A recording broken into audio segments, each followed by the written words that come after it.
Hello, everyone, and welcome back to Very Cold Lasagna, your filthy casual place for all the filthy casual takes on the world of sports. I am DylanLasagna, and welcome back to another weekly recap of my San Francisco 49ers. And yeah, this is the last one. No, it's not really the last one. It's just the last regular season recap of them as they took care of some business at home in their regular season finale against the whatever was left of the Red Birds of Arizona in the Arizona Cardinals in Week 18. So obviously going into this game against the Arizona Cardinals, or at least whatever was left of Cliff Kingsbury's crew, yeah, there were some things to take care of. Obviously, playoff-wise, the number 2 seed in the NFC playoffs was still up for grabs, especially considering that the Minnesota Vikings won earlier in the day. They temporarily had hold of it, so you definitely had to get a win there. And the number 1 seed was still up for grabs. But the only thing was with that is that the New York Giants, who were in the number 6 seed, already had their spot in that. They were resting their starters. So, yeah, essentially, they were probably not going to get that. Especially the fact that Philadelphia was bringing back Jalen Hurts for that game, and he played that game. So basically, the Niners had to take care of their business against the G League. Can't we even call them the G League? Arizona Cardinals, maybe the U League, Arizona Cardinals, because they're so beat up that you can't even call them the G League Cardinals. Maybe the D League, the F League. I don't know, something maybe lower than G. No, lower than G, because they're so beat up by injuries that they don't even deserve the letter G. They were going to this game without many of their key starters, especially on offense. No Kyler Murray, not even their backup Colt McCoy. No James Conner, no DeAndre Hopkins, no Robbie Anderson, no Zach Ertz. They still had some of their offensive line intact.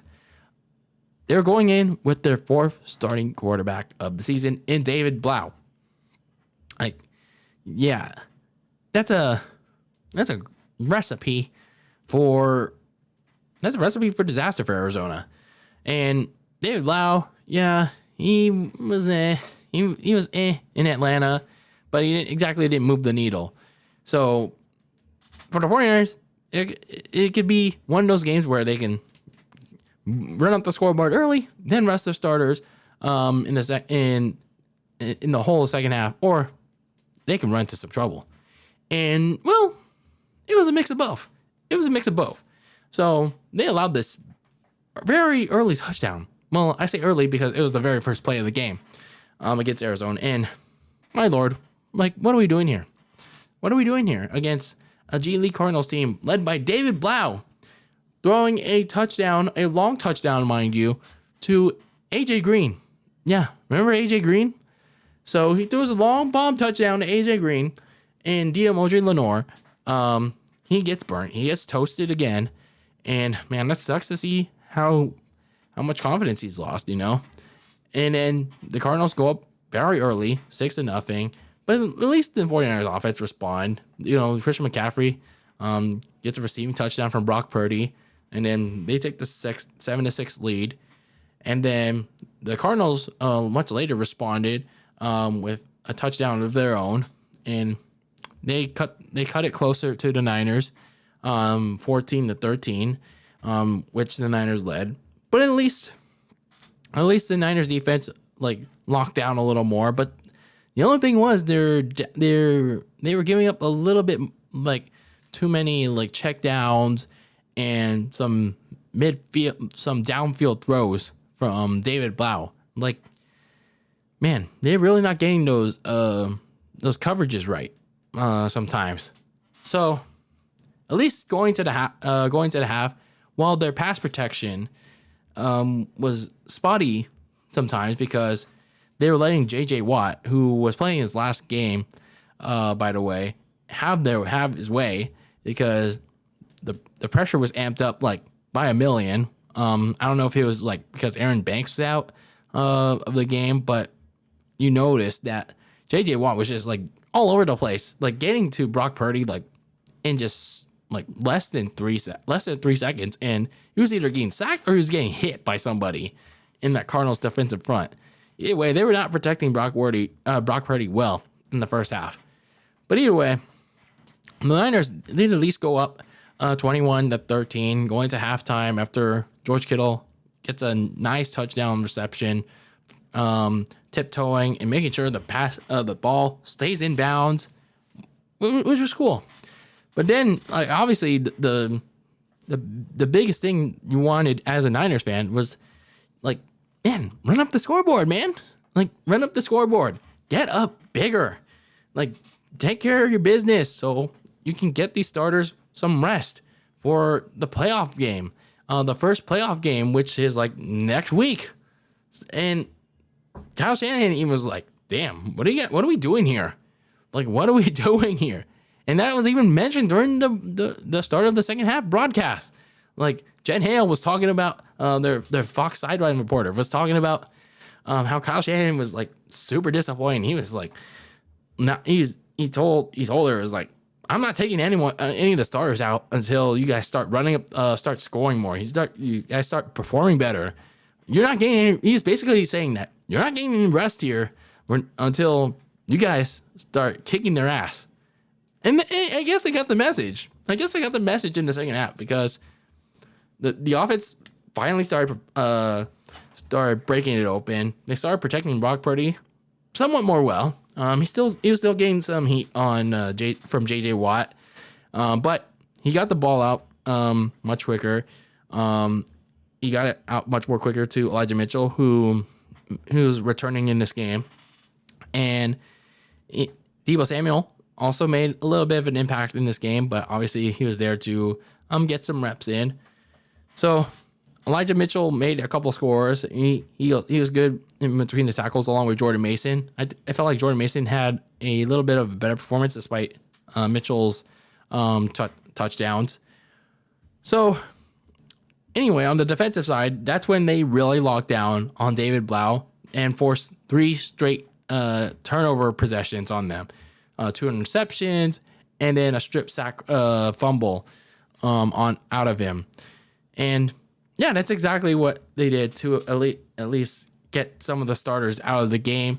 David Blau eventually went back to the locker room with an injury. I mean, obviously no one wants to see an injury out of it, but that got Trace McSorley, their other quarterback, went into the game to finish it up.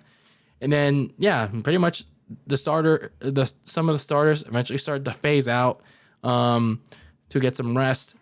And yeah, you got to see the one and only Josh Johnson come into the game and finish it out. Finish the fourth quarter for the 49ers. And obviously nice to see some running reps for Jordan Mason. And you did get to see a few nice moments defensively on the defensive end, like in the last 2 minutes. George Odom got a interception off of Trace McSorley, so kind of cool, I guess. Like in garbage time. So yeah. Overall, I mean, I guess I can kind of understand why some people at least thought that this game was boring. Even one of my friends was talking about, asking me, like, do you think this game's kind of boring? And I was like, I mean, yeah, but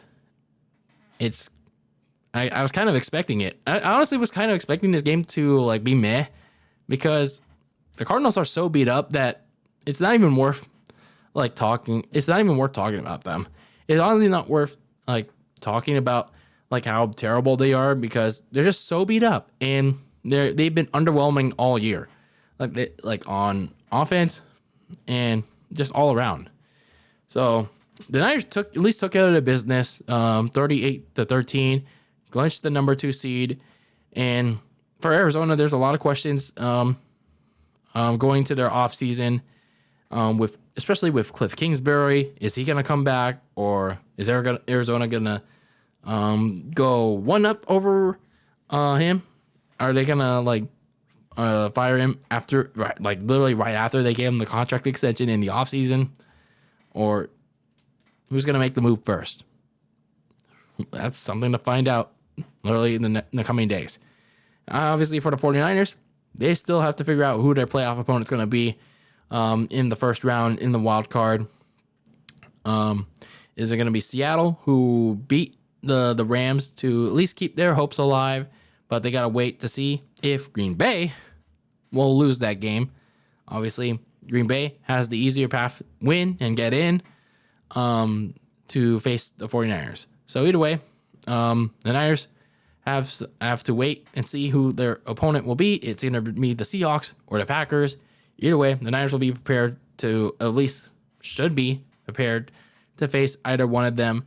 And yeah, this is where the first round of the playoffs, and if the Niners get further, it'll be at least the first round will be the beginning of the real test for Brock Purdy.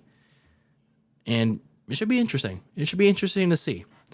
So yeah, I'm excited I'm definitely excited to see hopefully the Niners go far and how well they do, how they do in this time around in the postseason.